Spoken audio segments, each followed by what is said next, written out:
아멘. 오늘 우리에게 주신 하나님의 말씀은 마태복음 5장 17절에서 20절 말씀입니다. 율법의 완성이라는 제목으로 하나님 말씀 증가할 때에 하나님의 음성으로 들으시기 바랍니다. 여러분, 오늘이 어떤 날인지 아십니까? 어제는요 입춘이었고 오늘은 절대보름이라고 이야기합니다. 세월이 이렇게 정직하게 오고 또 오는 것 같습니다. 시간의 흐름을 거스를 수 있는 사람은 아무도 없습니다. 우리 하나님이 일하시는 방법도 충만한 때에 하늘에서 뜻이 이루어진 것처럼 이 땅에서도 하나님의 뜻을 이루시는 줄 믿습니다. 이곳에 오신 여러분들의 발걸음도 여러분은 무심 혹은 습관처럼 아니면 온전한 마음으로 이곳에 오셨다 생각할지 모르나 이 모든 시간과 환경을 열어주신 분은 우리 하나님이심을 기억하시기 바랍니다. 우리 하나님이 우리 모두에게 주신 이 하루, 이 한날을 여러분은 무엇으로 채우기를 원하십니까? 세상의 염려들과 세상의 걱정들을 이런 허황되고 헛되고 허무한 것으로 여러분의 삶을 채우지 마시기 바랍니다. 우리 하나님의 온전하신 뜻과 우리 하나님의 그 바램을 하나님의 그 소망을 이루어드리는데 우리 순전한 교회가 우리 사랑하는 성도들이 쓰임받기를 주님의 이름으로 축원합니다. 여러분은 어떤 그리스도인입니까? 여러분은 스스로 그리스도인임이 자랑스럽습니까? 여러분은 그리스도인이기 때문에 이 땅에서 어떤 모습으로 살고 있습니까? 여러분의 모습을 통해서 과연 사람들은 저가 그리스도인이구나 라고 감동을 하고 있습니까? 아니면 저 사람이 그리스도인이라는 게 믿기지 않아 라는 비난을 받고 있습니까? 제가 어릴 때만 해도요, 저 사람은 교회 다니는 사람이야 라고 얘기할 때는 그 사람이 참 착하다는 말을 애둘러 표현한 말이었습니다. 그런데 오늘날 저 사람도 교회 다닌대 라고 얘기할 때 그 말 속에는 상당한 비아냥이 섞여 있음을 우리가 보게 됩니다. 왜 그렇습니까? 우리가 빛과 소금으로 이 땅에 살지 못하기 때문에 이미 우리 스스로가 땅에 밟히는 지경을 넘어서 우리 하나님의 이름이 우리 주 예수 그리스도의 그 아름다운 성김이 땅에 떨어져 버렸다는 것입니다. 사랑하는 성도 여러분, 우리 주님이 이 땅에 오신 것은 우리의 모든 죄를 사하시고 또 우리를 하나님의 자녀로서 이 땅에 빛과 소금으로 살게 하시기 위함입니다. 오늘 우리에게 주신 이 본문 말씀도 역시 마찬가지로 대단히 중요한 내용을 담고 있는데요. 오늘 우리가 읽은 17절과 18절 말씀은 그리스도와 율법에 대하여 말씀하고 있다면 19절과 20절은 이제 그리스도인과 율법의 관계를 말씀하고 있습니다. 이 말씀을 통해서 기독교가 말하는 그 의를 정의하고 있을 뿐만 아니라 신약과 구약의 관계를 설명하고 그리고 복음과 율법의 관계를 우리에게 밝혀주고 있습니다. 예수님은 한순간이라도 자신이 율법이나 선지자를 펴려고 이 땅에 왔다라고 생각하지 말라는 말로 말씀을 시작합니다. 예수님께서 이렇게 전제하신 이유에는 그 당시 사람들이 예수님이 구약을 대하는 그 말씀과 예수님의 태도를 아주 불안한 시선으로 지켜본 사람들이 있었다는 사실입니다. 실제로 예수님께서 공생애를 막 시작하셨을 때 예수님이 안식일 논쟁에 휩싸였던 것은 우리가 복음서를 통해서 잘 알고 있습니다.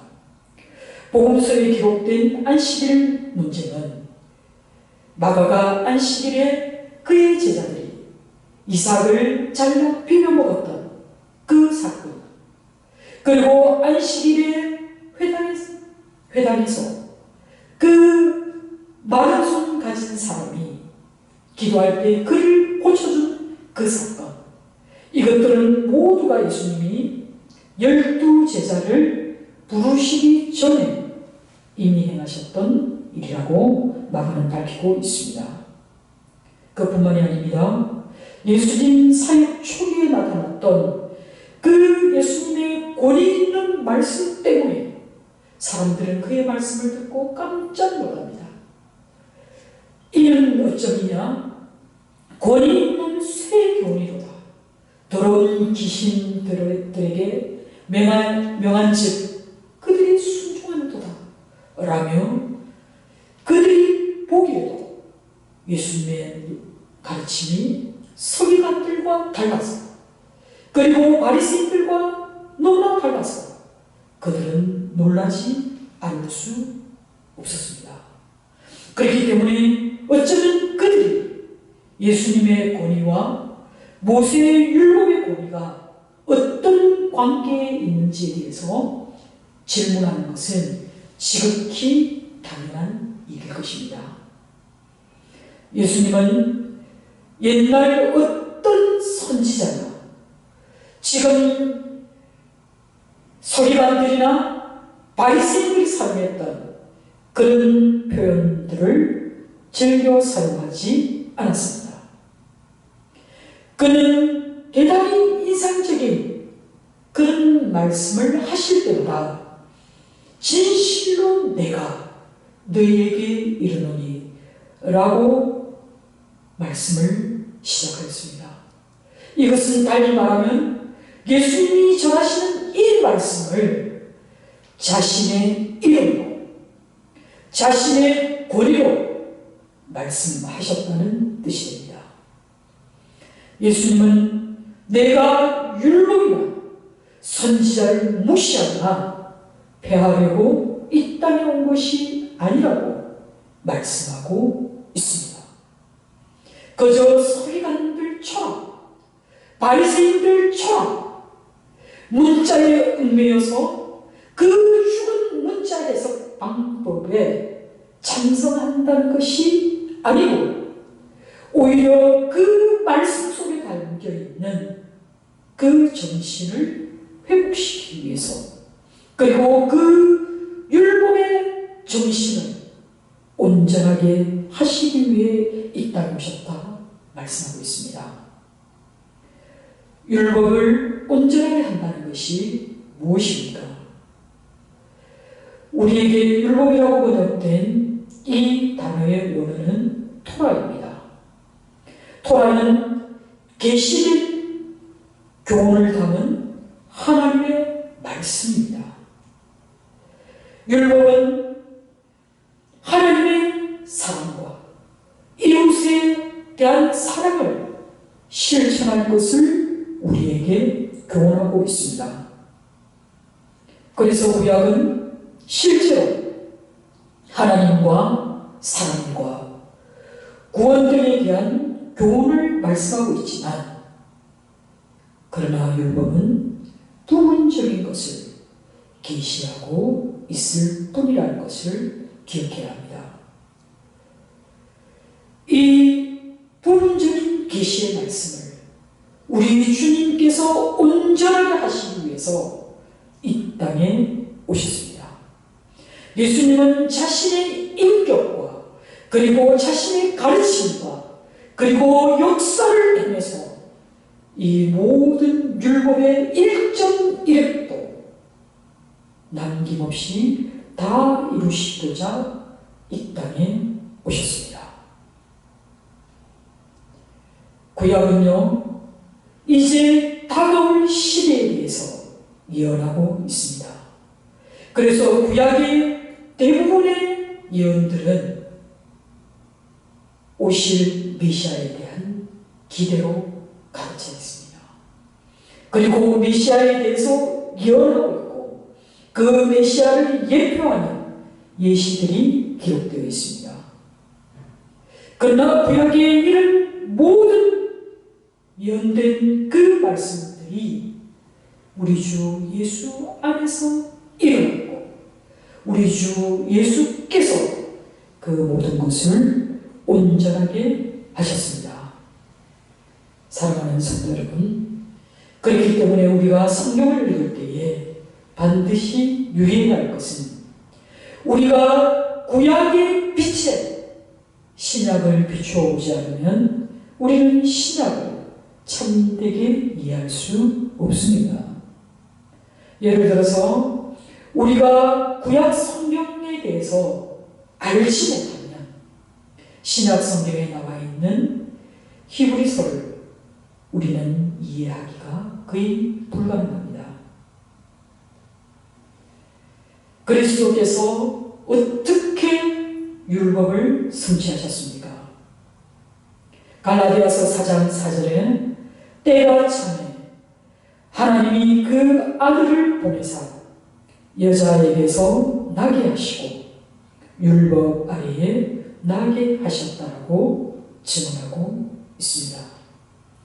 먼저 하나님께서 우리와 동등하게 율법 아래에 나셨다는 이 사실은 너무나 놀라운 사실입니다.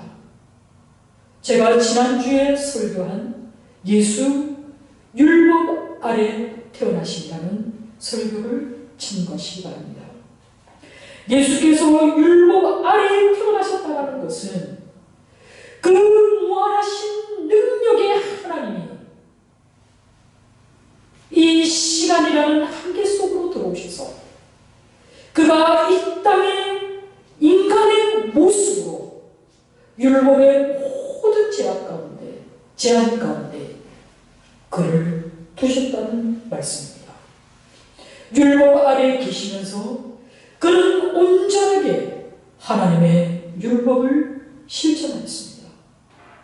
그리고 하나님의 그 율법이 담고 있는 진정한 의미를 그가 몸소 실천해 보이셨습니다.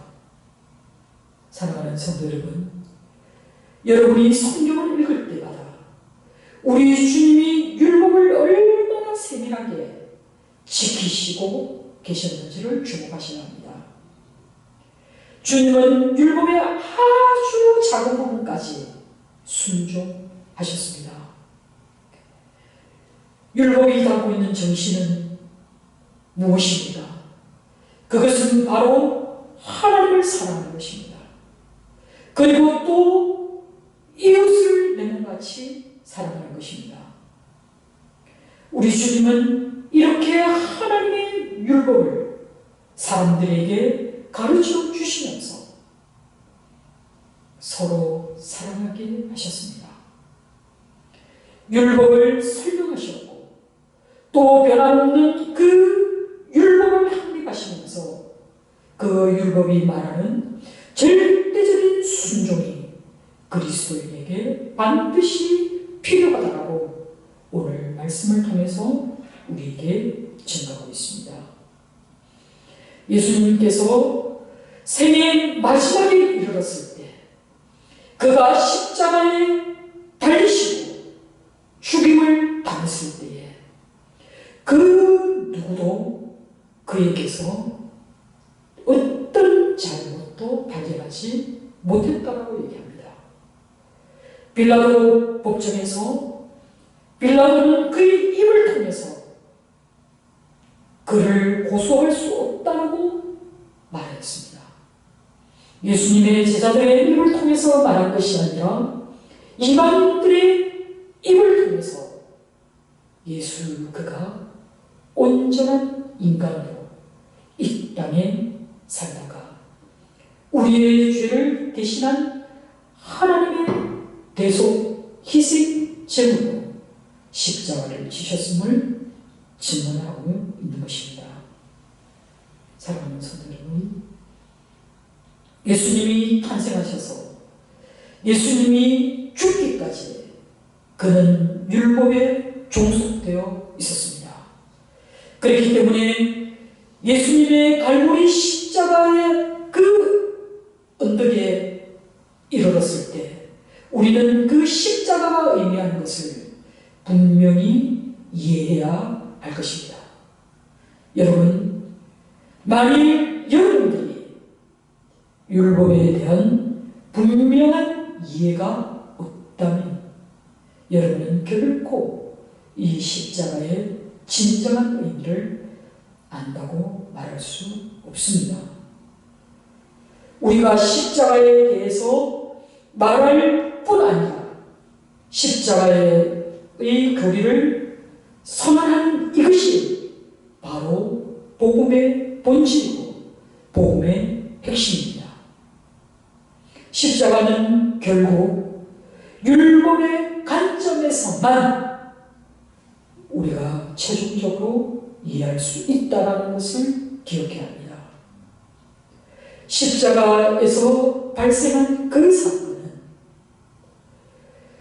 하나님의 아들, 우리 주 예수 그리스도가 하나님의 희생 제물로 드려질 때 그는 완전한 인간으로서 이 땅에 사시면서 어떤 한도, 어떤 티도 없는 그런 완벽한 인간으로 살아내셨기 때문에 하나님의 거룩한 율법이 정한 그 희생 제물이 될 수 있었던 것입니다.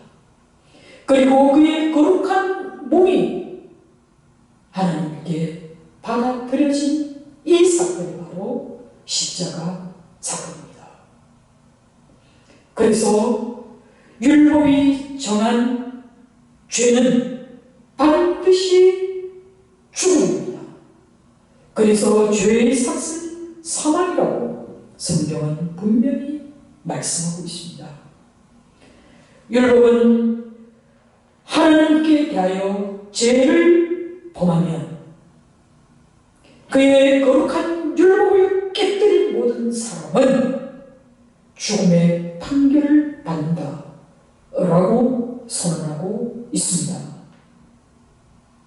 그렇기 때문에 그리스도께서는 내가 율법이나 선지자를 폐하려 온 줄로 생각지 말라.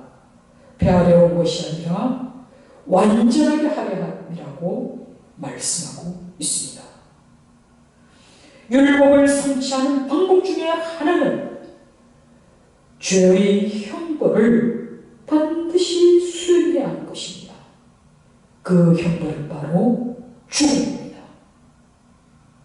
예수 그리스도께서 죽으신 까닭이 바로 이 때문입니다. 이렇게 예수께서는 하나님이 정하신 이 율법을 성취하셨습니다. 사랑하는 성도 여러분, 하나님께서 말씀하신 그 무엇인지 간에 그리고 하나님이 하신 그 모든 약속은 반드시 성취되고 실현될 줄 믿으시기 바랍니다. 하나님은 그가 말씀하신 바를 절대 철회하지 않으십니다.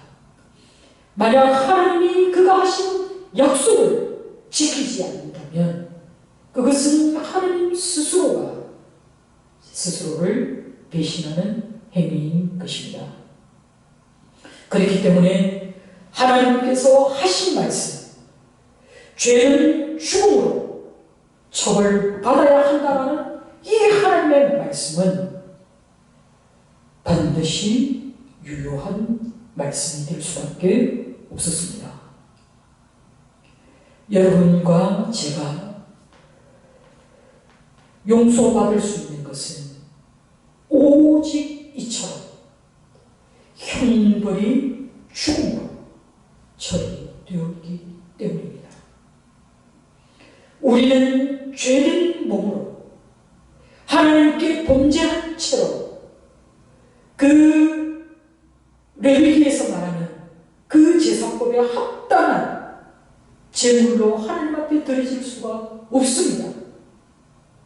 그러나 이 죄 씻김을 위해서 흠도 티도 없는 그 예수가 인간으로 이 땅에 사시면서 하나님 앞에 드려졌기 때문에 그의 죽으심이 의미하는 것은 바로 하나님의 율법을 그가 성취하신 그 행위가 바로 십자가 사건인 것입니다. 그가 우리를 대신해서 형벌로 죽으셨기 때문에 죄를 처벌함에 있어서 하나님의 법은 완전 무결하게 성취되어 된 것입니다. 갈보리 십자가 위에서 자기의 아들, 너무나 거룩하시고 성결하신 그 주님, 점도 없고 흠도 없는 몸을 벌하셨기 때문에 그 이후로 우리의 모든 죄가 도말되었습니다.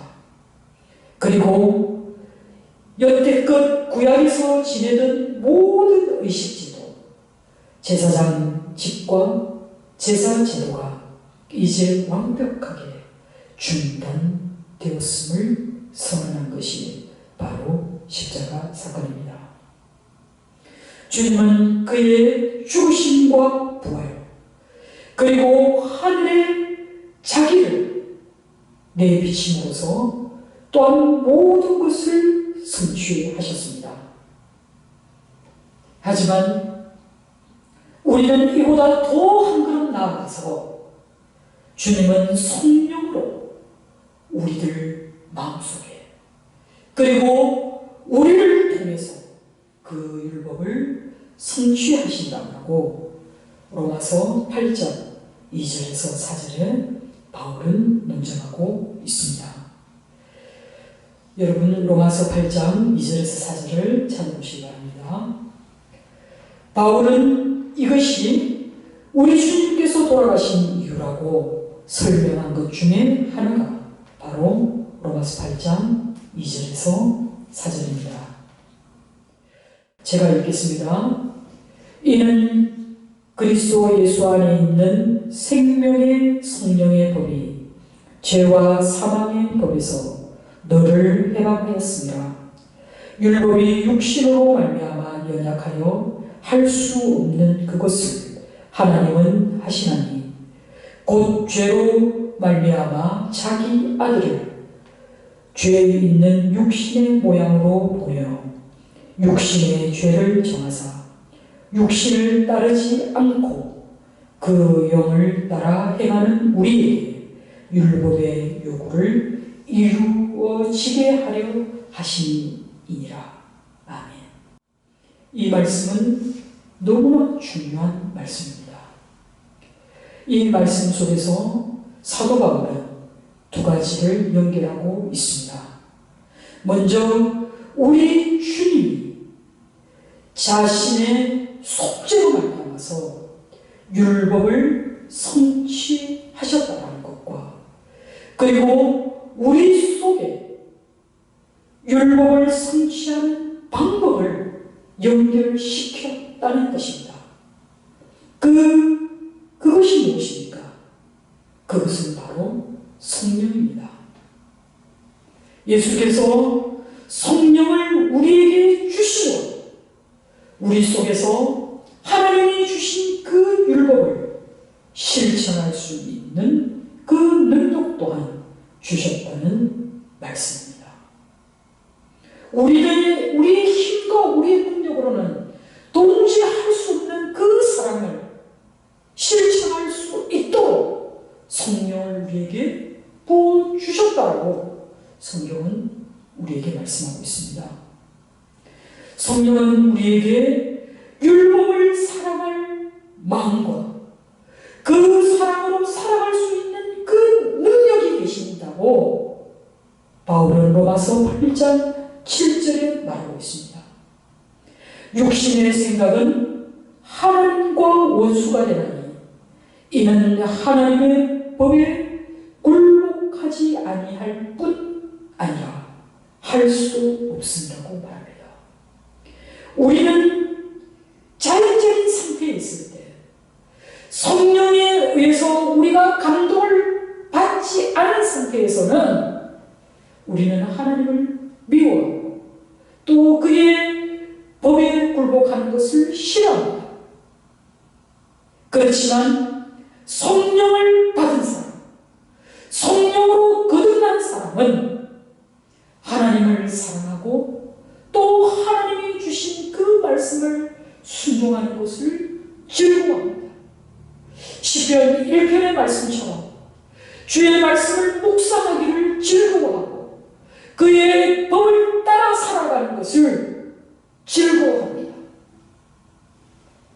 하나님은 선지자 예레미야를 통해서 큰 약속을 주셨습니다. 그 약속은 바로 옛 언약이 아니라 새 언약을 이제 내가 만들겠다는 것입니다.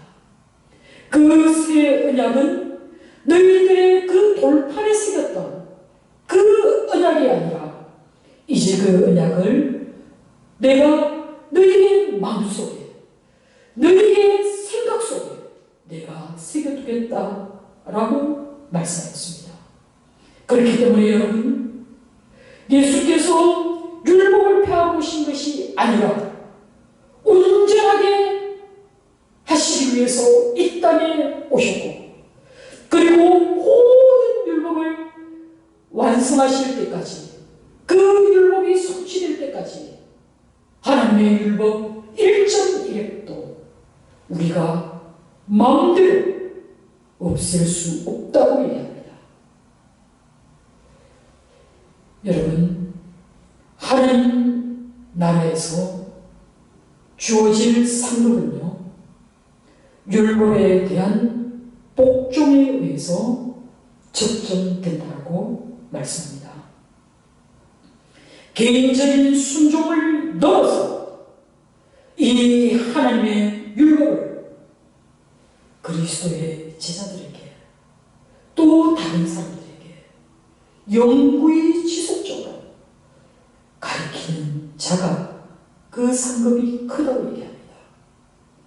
물론 율법이 다 똑같이 중요한 것은 아닙니다. 그렇지만 성경은 분명히 얘기합니다. 이 계명들 중에서도 가장 작은 것, 이것조차 우리가 생각할 때 지극히 작다라고 생각하는 이것도 너무나 중요하다고 말씀하고 있습니다. 왜 그렇습니까? 그것은 바로 왕이신 하나님의 계명이 바로 우리에게 주신 하나님의 계시의 말씀이 성경 말씀이기 때문에 그렇습니다. 율법의 가장 작은 명령조차도 우리가 순종하지 않는다면, 우리가 율법이 가르치는, 우리 주님이 가르친 그 가르침에 아주 작은 부분도 우리가 실천해내지 못한다면 우리는 하나님 나라에서 가장 작은 백성의 위치에 자리 잡을 것이다 라고 말씀합니다. 그러면 하나님 나라에서 가장 존귀하게 큰 위치에 있을 사람은 어떤 사람입니까? 그것은 바로 팔복의 말씀에 그리스도의 성품을 가진 사람입니다. 그리고 그 사람이 하나님 나라를 위해 하나님의 말씀에 순종하는 의를 따라가는 사람을 가장 높게 평가한다 말씀하고 있습니다. 그래서 예수님께서는 서기관과 바리새인들의 순종보다도 더 나은 순종이 없으면 하늘나라에 들어가는 것은 불가능하다라고 말씀합니다. 사실 여러분, 얼마나 바리새인들이 그들의 율법에 얽매여 살았습니까?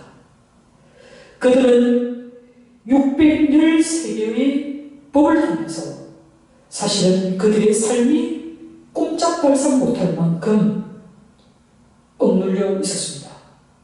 그런데도요, 예수님은 이들보다도 더 능가하는 의를 갖지 못하면 하나님 나라에 결코 들어올 수 없다라고 말씀하고 있습니다. 그렇다면 도대체 우리가 감당해야 할 이 의는 얼마나 무거운 것인가요? 여러분, 예수님이 말씀하시는 그리스도인의 의는 바리새인의 의보다 더 큰 의를 얘기합니다. 그것은 바로 우리 마음 깊은 곳에 새겨진 하나님의 의입니다.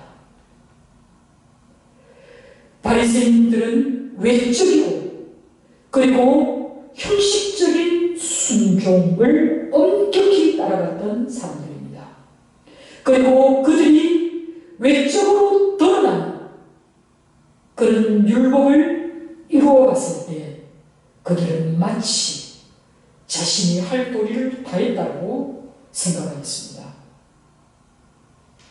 그들은 하나님을 기쁘시게 하기보다는 자신들의 행위를 만족하는 그런 일에 전념한 사람들입니다. 그러나 분명히 선지자들은 말씀하고 있습니다.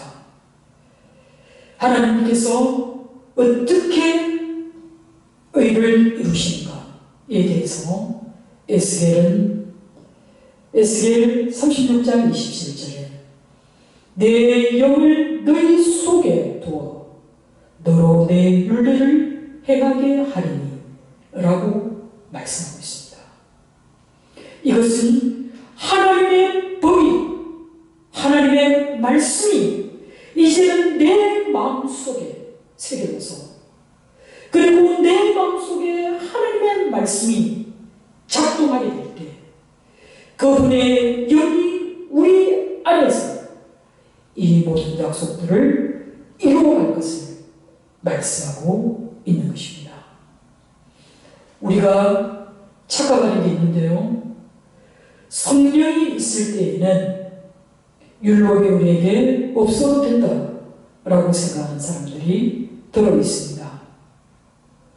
그러나 성령이 우리 안에서 행하는 일은 바로 그 안에 하나님의 율법을 기록한 것입니다. 우리의 마음속에 성령이, 율법이, 의가 그리고 하나님이 주신 그 마음이 모두 하나가 결합된다고 말씀하고 있습니다. 바리새인들은 외적인 그런 충성 그리고 외적인 그런 순종을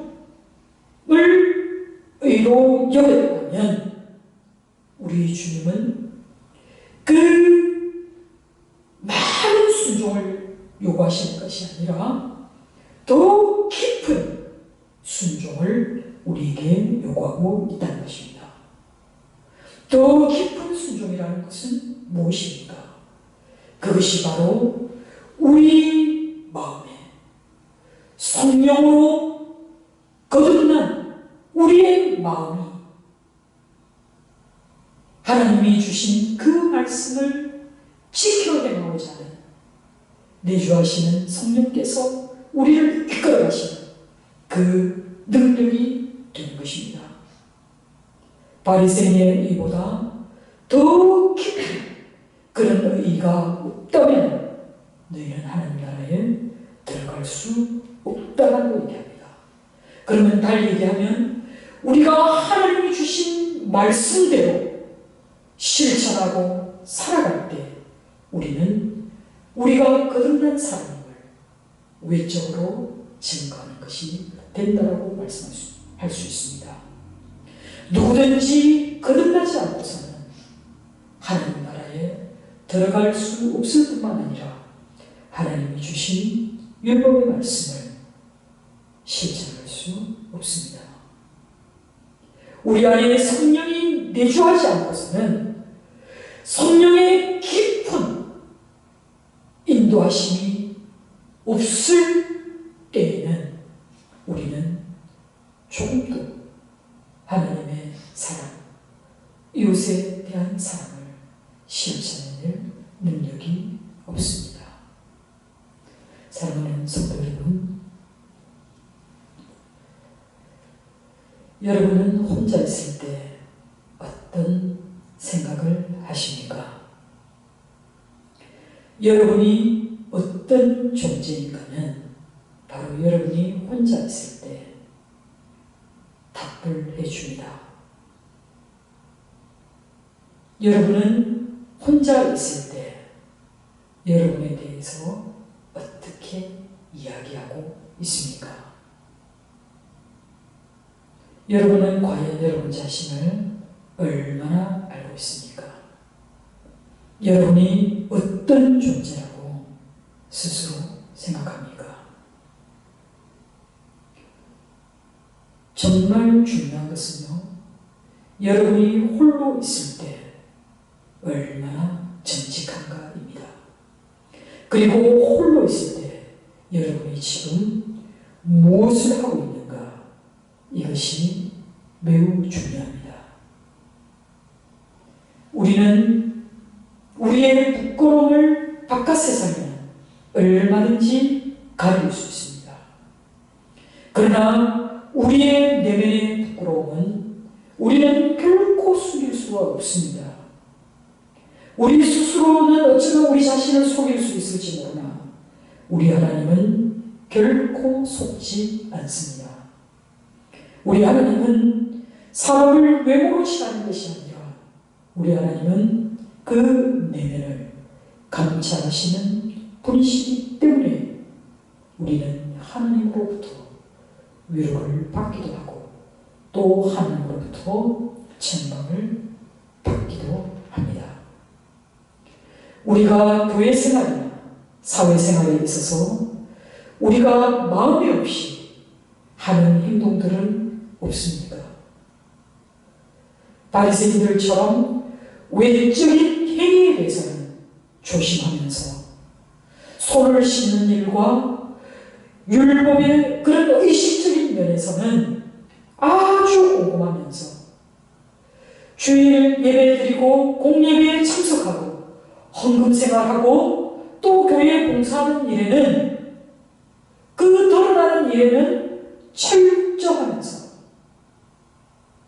내 곁에 있는 내 이웃에게 나와 한자리에 앉아있는 성도에게 얼마나 관심을 가지고 그들을 진정 하나님의 마음으로 여러분들이 삼고 있습니까? 바리새인들은 율법을 가공하고 가공해서 그들이 행할 수 있는 그리고 그들이 행하고 싶은 대로 행하였다는 것을 우리는 복음서를 통해 알 수 있습니다. 그들은 하나님께 일정한 몫을 바쳤기 때문에 부모를 돌보거나 형제들을 잘 보살피기가 힘들다라고 이야기하는 그런 외식하는 자들이었기 때문에 예수님은 그들을 책망하였습니다.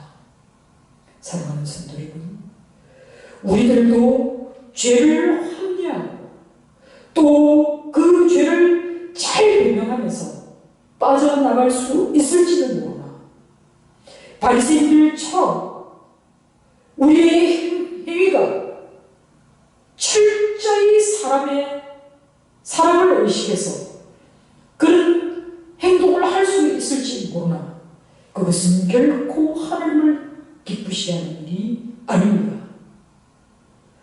어느 바리새인이 성전에서 기도할 때에 그는 구석에 앉아있는 세리와 자기를 비교하면서 하나님, 나는 다른 사람들과 같지 않음을 하나님께 감사드립니다 라고 하나님을 모욕하는 그런 기도를 올렸다는 것을 기억하시기 바랍니다. 바리새인의 예에 하나님이 없습니다. 바리새인의 예에 오로지 그들의 행위와 그들의 기도, 그들의 말씀과 그들의 참 말이 있을 뿐입니다. 사랑하는 성도 여러분, 우리가 어떤 그리스도인이 되어야 하겠습니까? 그것은 예수께서 인간의 몸으로 이 땅에 사시면서 하나님이 말씀하신 그 율법의 아름다운 질서와 사랑과 그리고 모든 관계 속에서의 그 넘치는 자비를 우리가 행하기를 원하셨다. 그것을 오늘 우리에게 말씀하고 있습니다. 너희의 의가 서기관의 의를 능가하지 못하면 결코 하나님 나라에 들어올 수 없다고 얘기합니다.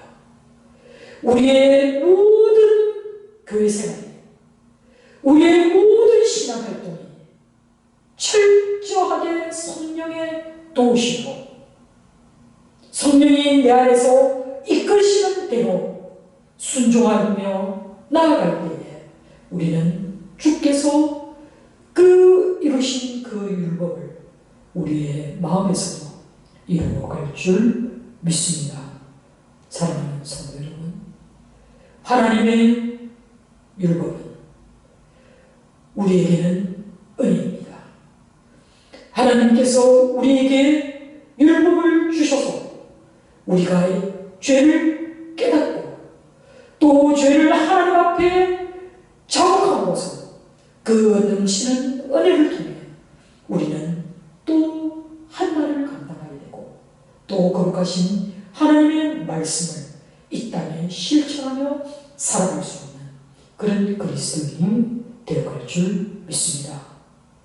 거룩하신 하나님이 우리에게 말씀하실 때 너희는 마음을 다하고 목숨을 다하고 뜻을 다하여 주 너희 하나님을 사랑하라 말씀하시고 또 내 이웃을 내 몸처럼 사랑하라고 하신 이 말씀이 우리의 삶 가운데 실천되어야 할 줄 믿습니다. 그런 성도, 그런 교회 되기를 주님의 이름으로 축원합니다.